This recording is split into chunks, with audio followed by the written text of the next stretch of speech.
The Inland Empire Food Truck Fest brought thousands of people to the Citizens Business Bank Arena in Ontario Saturday. We thought, it's definitely needed here. There's definitely people here that want to experience food from a truck. And they don't get to because Orange County and LA are, about 45 minutes to an hour away. So we thought, we have to bring it out to this area.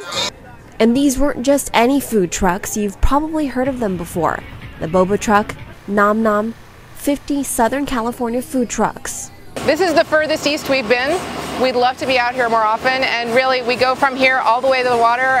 The general public hadn't even been let in yet, and a long line had developed at the grilled cheese truck. This is the event that's cracking the door open to the Inland Empire for food trucks.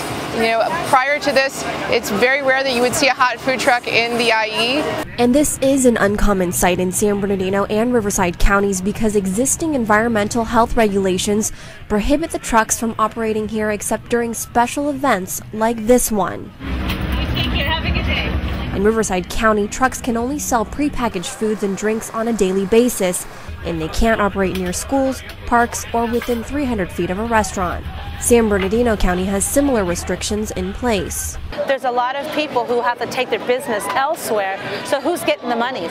The other counties are getting the monies, the foods, the gas, everything, and the Inland Empire is losing out. Working with the cities, working with the county, trying to really benefit the entire community, and I think that what they're going to find, and with the different officials who are out here today, is they're going to really see the draw of the trucks. But the first of its kind event was a great way for two local trucks to get their name out there. Stella Pierre's Gourmet Grub food truck was started last year by two Cupcakery residents, but only serves food at local events and festivals. Oh good, you're gonna love that. We want to keep it within our community. We want to keep the funds coming back to our people, to our community here. We use only local farmers, we use local merchants. But would like to have their truck operating every day. You'll see all the foodies that we have, all the people that we've met that will follow us from place to place. There is an absolute big interest in having food trucks in here. I think it's really a neat idea, a really great opportunity to experience things like this more locally without having to go all the way out of town. So I would support anything like this. Rancho Cucamonga's Sweet 106 Cupcakery found success on the Food Network's Cupcake Wars and will launch a food truck in 2 weeks to sell cupcakes in Los Angeles and Orange counties. We were caterers before then. We've been established since 2007, but ever since last summer it just kind of exploded. We got a store in Victoria Gardens. We're looking to expand even more storefronts. We're launching our food truck this summer, and we bake thousands upon thousands of cupcakes every day. The Grammer sisters grew up in Rancho Cucamonga and plan to stay here. The Inland Empire, there's nothing like that. So to bring that here would just be sort of a phenomenon for everybody to have. And I think food brings people together too. As you can see, there's thousands of people here today. And there are two Orange County trucks that are expected to become even more popular over the next couple months. Seabirds and the Lime Truck will be featured in the next season of the Great American Food Truck Race on the Food Network. Yeah, I think the show will bring us a lot of exposure, definitely a lot of attention that I could never afford to buy.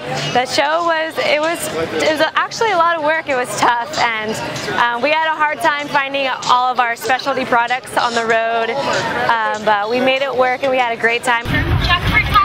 Seabirds is a food truck that was started about a year ago and serves all vegan and organic food. We try to source from local farms whenever possible.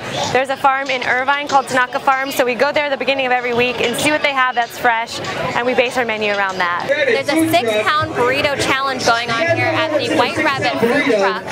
Now 75 people have attempted this challenge, only one person has made it through. The White Rabbit Filipino Fusion Truck's Burrito Challenge includes 6 scoops of garlic rice, 6 eggs, 12 pieces of Swiss cheese, and 3 pounds of meat, wrapped in 6 tortillas. With just a few minutes left on the clock, Jose calls it quits. Jason keeps eating till the very end. And he took his little last bite. Time's up. Give it up for Jason! It was a one-in-a-lifetime thing. I've never done something like that before, and I want to see if I can conquer it. The hardest part was having as much tortillas that were on it.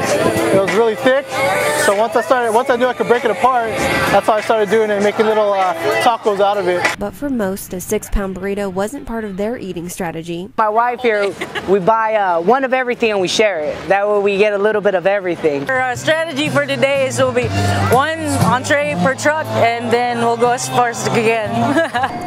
In Ontario, Julianne Nunn, The Press Enterprise.